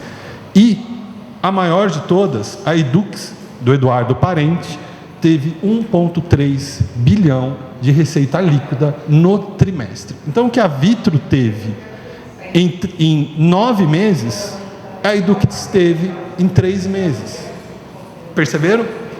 Né? Bom, e aí voltando aos números, né? Receita líquida, 1,6 bi, 12 mil funcionários. Aí eu fiquei curioso, estou aqui visitando com muita alegria a Federal do Rio de Janeiro. E aí eu dei um Google, né? E fui ver alguns números. O orçamento anual atualizado da Federal do Rio de Janeiro, orçamento bruto, em 24, pelo portal de transparência, 4 bilhões e meio, né? E também dei uma... Hã? Tudo. E aí também fui procurar quantos alunos, de forma rápida, não fui nos dados do INEP, e aí peguei ali, olha, a Federal tem aproximadamente 50 mil estudantes, 15 mil estudantes pós-graduação, e aí apareceram os números de professores e técnicos. Então, enquanto a Vitro tem 76 colaboradores por aluno, a Federal do Rio de Janeiro tem 76 alunos para cada colaborador, a Federal tem 8. E eu fiz questão de tirar ali embaixo 3.524 técnicos administrativos que atuam no hospital. Se fossem somados ali, o percentual deveria ser muito menor. O que eu estou querendo dizer com esses números? Primeiro, provocar, né? Provocar uma discussão que é extremamente saudável, mas demonstrar também que me parece que quando a gente fala em educação superior no Brasil, a gente está vivendo um processo de democratização do acesso ao diploma, mas não do ensino superior, não da educação superior. O Brasil está vendendo diploma. E aí, como eu estava na internet, e eu acho que essas empresas educacionais, elas se comunicam de forma efetiva na internet, eu fui dar uma olhada mais profunda. E aí encontrei o João Vianney, não sei se alguém já ouviu falar, ele é o principal consultor da empresa Hopper. A empresa Hopper é a principal empresa de consultoria do setor privado. Ela vende consultoria para as empresas educacionais. Claro, professor. Microfone, professor. Tá. João Vianney é o principal consultor da empresa Hopper que faz consultoria. E há uma semana atrás ele fez essa publicação. Ele fala, olha, caiu 50% a procura de alunos na Federal do Rio Grande do Sul. Aí ele fala, olha, em 2005 a Federal do Rio Grande do Sul tinha em média 10 alunos por vaga, 2015, 2025. E aí o professor João Vianney, ele é um dos principais consultores da Hopper, e a Hopper é um dos principais lobistas para a educação à distância, né? Ela faz o lobby para a educação à distância. E aí ele fez, nessa publicação, uma série de argumentações demonstrando que, de uma certa forma, né, a educação superior tem que se abrir para a educação à distância, no sentido de que o setor público está perdendo seu espaço, né? Estou provocando, professor. Mais do que ontem. Mas, de uma certa forma, o que eu quero dizer com isso? Me parece que a educação à distância está reservada hoje no Brasil aos estudantes com menor poder aquisitivo, né? Quando se fala em estratificação, me parece que a educação à distância agrava a questão da estratificação, porque me parece que a educação à distância não é acesso ao ensino superior. A educação à distância é uma forma de vender diploma, né? E vou pedir licença para citar um artigo da professora Lígia. Me parece que a educação à distância é a porta do fundo. A professora Lígia disse em 2019, o sistema de ensino superior parece abrir ao lado da porta do fundo, porta de serviço, exatamente. Diferente. É verdade. O sistema de ensino superior parece abrir ao lado da porta principal, as públicas, as comunitárias, né, aquelas que tratam a educação superior com seriedade, uma série de entradas de serviço que só dariam acesso aos espaços subordinados do mercado de trabalho, de tal forma que estudantes menos favorecidos socialmente, preto, pobre, periférico, são encaminhados para setores e instituições menos prestigiadas. Me parece que a educação à distância passou a ser a nova entrada de serviço para estudantes menos favorecidos. E quando a gente fala em democratização, quando a gente fala em Plano Nacional de Educação, a gente está imaginando colocar o aluno na idade correta, né? Ideal, entre 18 e 24 anos. E não é esse público que a educação à distância atende. Esses números são muito claros. Ali do lado esquerdo, a gente tem os dados do INEP, referente ao ano de 2023, né? Quando a gente olha até 24 anos, no presencial, a gente tem ali 60% dos alunos. Quando a gente olha os ingressantes na educação à distância, né, ele se espalha. Temos ali 25% com 24 anos, 20% entre 25 e 30 anos e assim por diante. Então, a educação à distância não me parece ser o caminho para a gente democratizar o acesso à educação superior. Me parece que a educação à distância está efetivamente vendendo diploma, né? E aí, tento finalizar, não sei se eu estou dentro do tempo, enfim, mas me parece que a democratização da educação superior não se dará pela expansão descontrolada da educação à distância, pois essa modalidade não atrai alunos da faixa etária adequada, entre 18 e 24 anos, na medida em que 73,7% de seus alunos possuem pelo menos 25 anos de idade, né, 25 anos ou mais. A oferta da educação à distância também não é democratização, porque não inclui cursos extremamente importantes e com grande demanda: direito, medicina, odontologia e psicologia. Ainda não me responderam porque pode ter curso de enfermagem à distância, se pode ter curso de engenharia civil à distância e não pode ter curso de direito à distância. E minha formação é em direito. Me parece que não há, porque existe uma entidade chamada Ordem dos Advogados do Brasil que não permite. Há um lobby por trás disso. Então não é um critério pedagógico. Por aí vai. E me parece que a expansão da oferta da educação à distância atende prioritariamente os interesses comerciais, e aí grifo dos oligopólios educacionais, referindo-se à fonte, que é a professora Carolina Zuccarelli. O crescimento da educação à distância não é, portanto, um reflexo de políticas públicas direcionadas para atendimento de alunos em condições mais vulneráveis. Me parece claro que é um esforço para ampliar e, quiçá, democratizar o acesso ao sistema da educação superior. É, na verdade, uma estratégia comercial desses oligopólios para a manutenção da captação de alunos provenientes de famílias de mais baixa renda. É o esforço de se vender diploma e não de acesso à educação superior. Muito obrigado.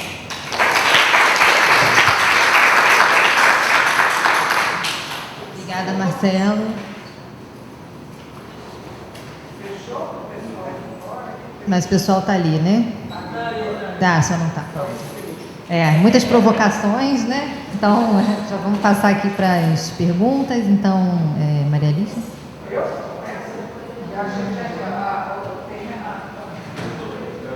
A gente faz assim, ó, pelo bloco: Maria Lígia, Ana, Jonathan, André, Renato. Aí depois vê se dá para fazer outro. Bom, claro que eu amei essa mesa, achei maravilhosa, cheia de provocação.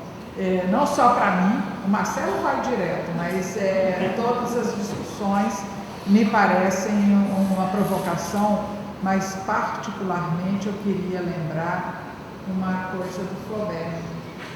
É uma briga contra as ideias recebidas essa mesa. Então, é uma briga contra as ideologias estabelecidas sobre o que deve ser educação superior. Tá certo?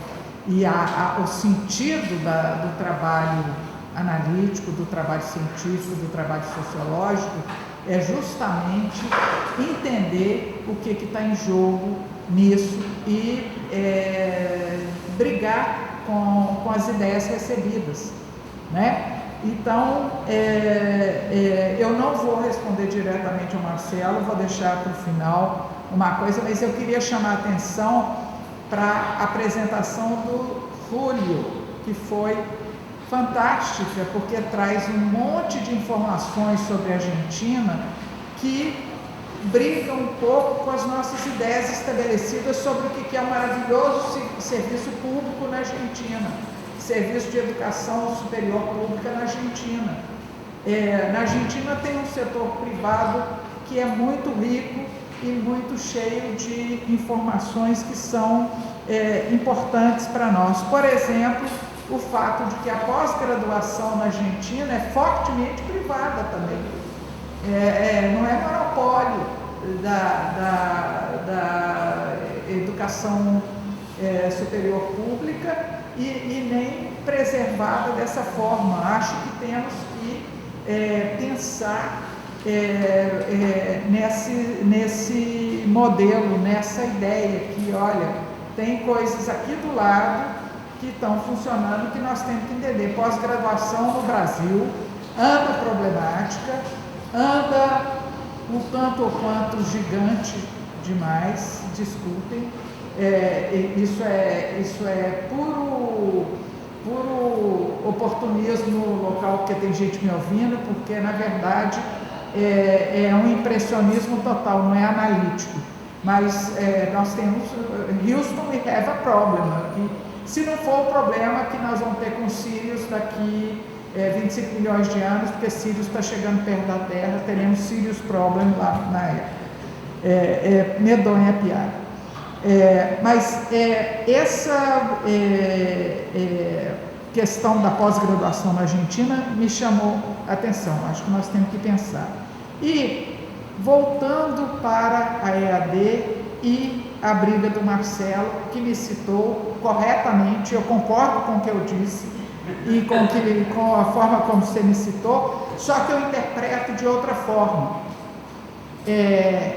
Há muitos anos atrás, ouvi o Simon Schwartzman dizer o seguinte: qualquer universidade é melhor que nenhuma universidade. Primeiro ponto fundamental. Isso é um negócio que vem sempre na minha cabeça. E eu pergunto o seguinte: você ficou velho, você perdeu o Playboy? Não dá para entrar mais? Você fez 23 anos, não conseguiu entrar na universidade, então você todos os sociólogos, graças a Deus, teriam uma limpeza na humanidade, que nenhum sociólogo mais se formaria, porque a média de entrada no curso de Ciências Sociais é 22 anos, na medicina é 17, mas na coisa. Então ficou velho e perdeu? Você ficou adulto e não pode mais entrar na educação? Porque se a educação superior é só uma venda de diploma na EAD, isso significa que você só tem chance de comprar um diploma.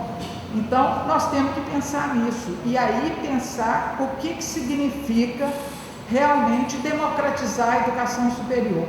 Eu acho que é oferecer oportunidades a qualquer pessoa, independente de idade, cor, raça, sexo ou qualquer coisa, mas principalmente idade e origem social, para que possa ter um outro padrão de inserção na sociedade. Então, se o cara ficou velho, ele não perdeu o direito. E a EAD vai lá atender, e tem mais coisas, você não completou os dados, porque tem também que são mulheres que trabalham, que já têm outra formação superior e que estão melhorando o rendimento delas. Nós já discutimos isso antes, por isso que eu estou pegando pesado.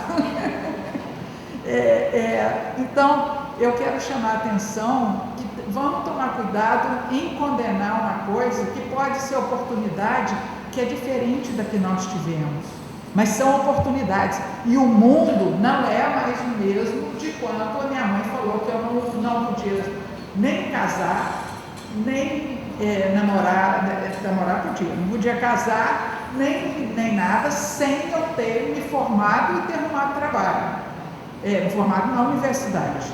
Então, o mundo não é mais assim. Os meninos começam a trabalhar muito jovens e vão entrar na universidade mais tarde. Eu não posso negar a eles o direito disso, né? Então, só para provocar, desculpe a ênfase, mas eu acho que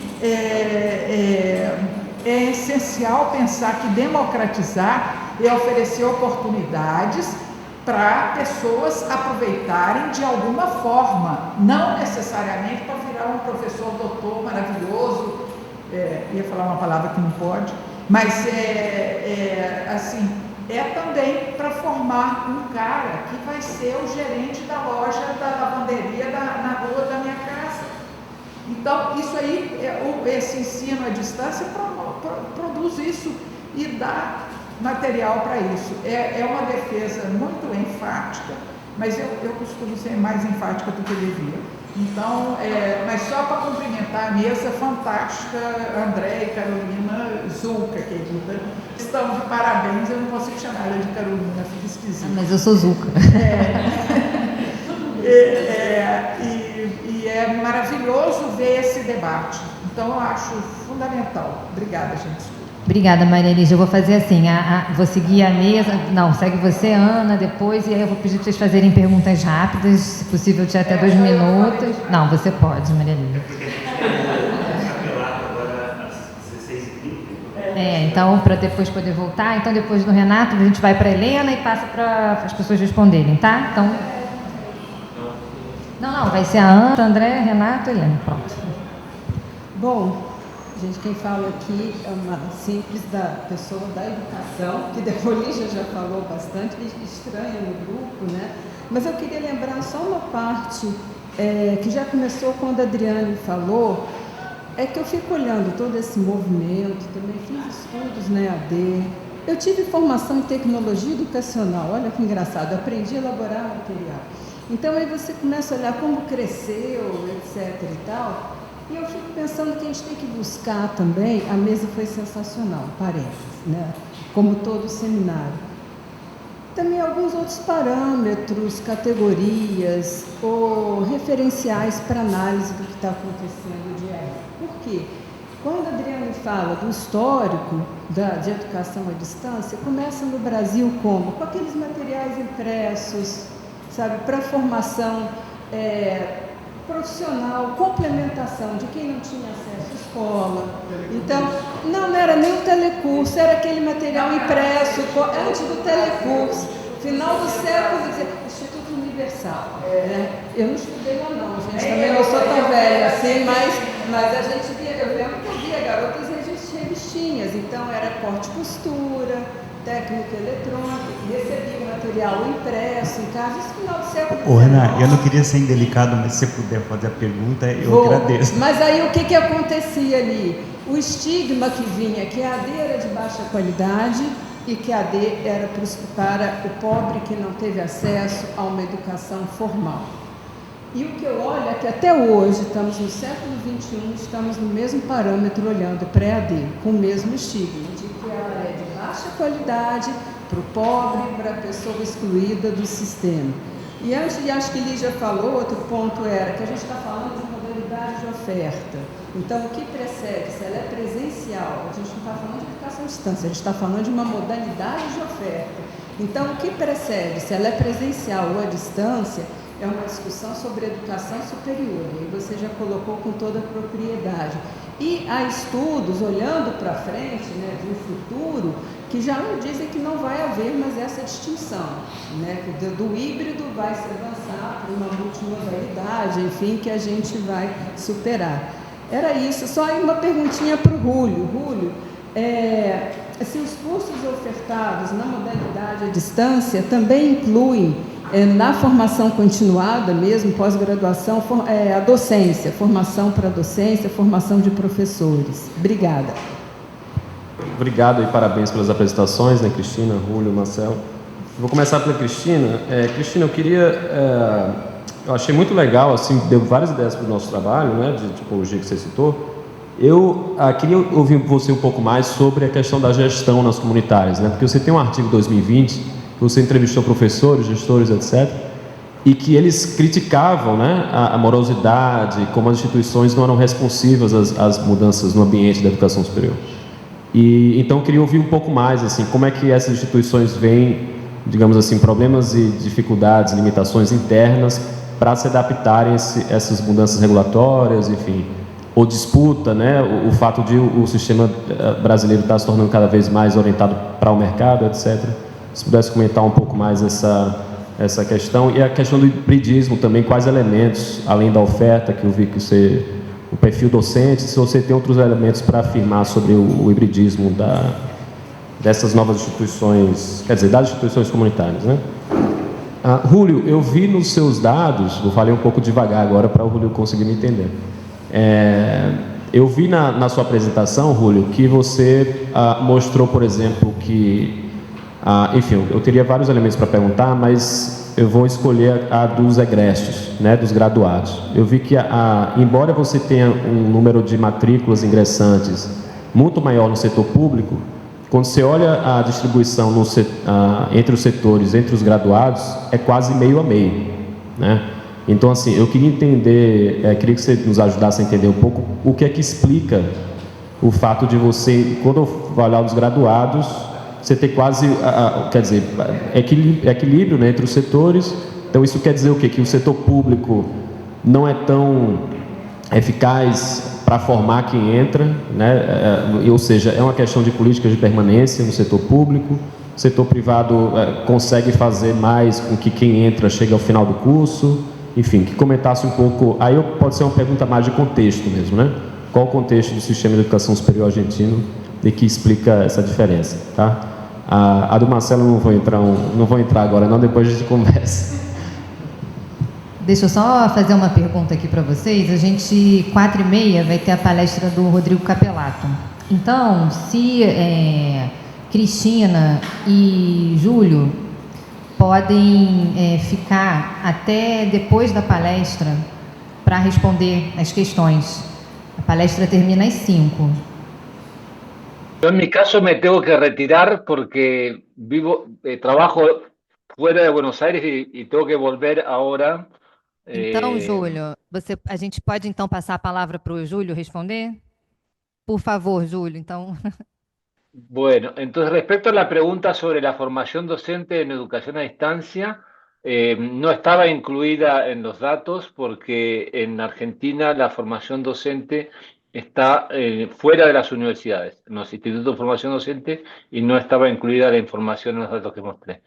Y respecto a la pregunta sobre el contraste en los niveles de graduación, como dije antes, es un desafío para la política pública en Argentina, y las universidades públicas lo tienen planteado principalmente como la necesidad de modificar la duración de las carreras, la carga horaria de las carreras, eso que termina haciendo que haya una mayor deserción en quienes ingresan al sector, a las universidades públicas, y hay una menor finalización de estudios, digamos, ¿no?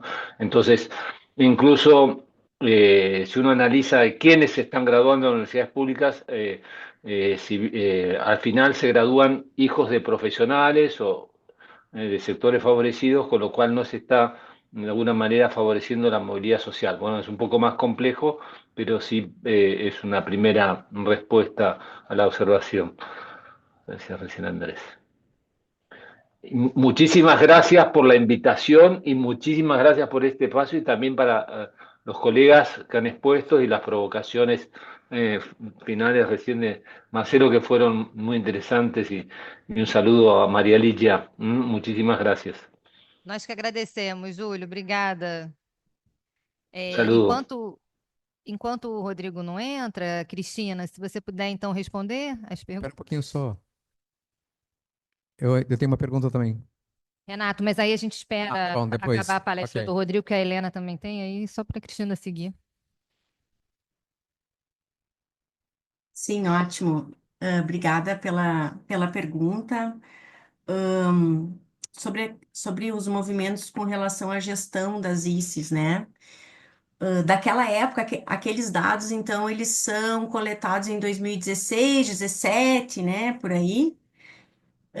A gente vê que daquela época até hoje, sim, há uma maior adesão a esse movimento de profissionalização da gestão das ICES e a busca por uma gestão mais ágil, mais responsiva. Eu não coletei dados novamente por instituição, mas a gente vê, assim, empiricamente, que algumas comunitárias já foram muito mais além, assim, já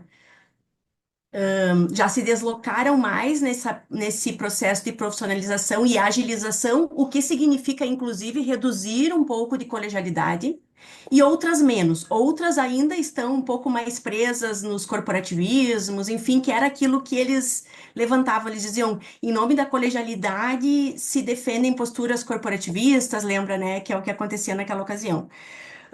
Agora, o que a gente não vê nas comunitárias é um abandono da ideia da colegialidade. A gente não vê isso, certo?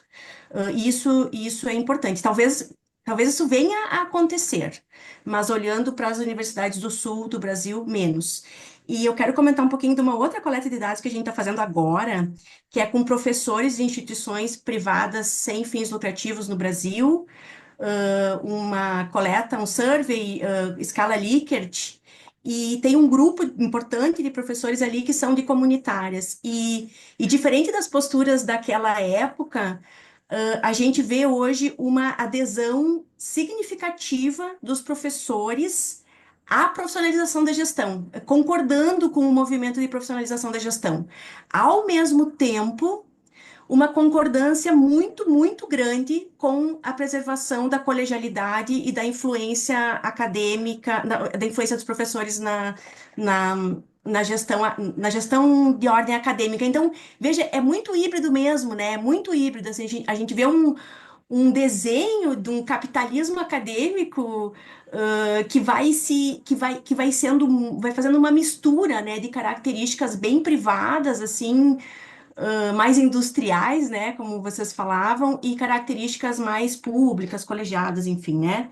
Sobre as dimensões do hibridismo, nossa, a gente poderia falar bastante sobre isso, né, mas o professor Ben, lá da Universidade de Twente, o que ele diz, né, que as universidades se tornam instituições híbridas na medida em que elas se movimentam em direção ao mercado, principalmente na busca de outras fontes de financiamento. E aí elas fazem uma espécie de servir a dois senhores, assim. Elas continuam com seus compromissos sociais, públicos, mas elas também colocam aquele pé no mercado, né? E lá na minha tese, que é aquele artigo que tu mencionas, a gente tentou entender como é que era esse hibridismo das comunitárias. Então, a gente vê isso muito fortemente, né? Principalmente por meio da pesquisa, se busca muito isso, e da venda de serviços, mas também a gente vê esse hibridismo no ensino, na extensão, né? Então, o que eu te diria, assim, todas as dimensões, quando a gente vai analisar todas as dimensões do modelo comunitário, a gente vai encontrar esse caráter híbrido, né? Que é, o que a gente pode dizer que antes, quando elas não precisavam se preocupar com buscar um lugar ao sol, esse caráter híbrido ele puxava muito mais para a dimensão pública, e elas funcionavam de uma forma muito parecida com as universidades federais, por exemplo, né? E hoje elas vão puxando para uma dimensão privada. A questão que se coloca é até quanto esse elástico estica, sabe? Qual é a resiliência que o modelo tem, qual é o nível de resiliência que o modelo tem para esticar esse elástico de público e privado, né? De híbrido. Ou em algum momento, talvez, esse elástico se rompa e elas deixem de ter esse caráter híbrido e se tornem predominantemente e absolutamente privadas e numa perspectiva mercantil, enfim, não sei. Essas são as questões do futuro, né, para a gente pensar. Não sei se respondo a tua questão, mas fico à disposição para a gente continuar conversando. Aproveito, bom, você quer dar Não, porque a gente volta depois.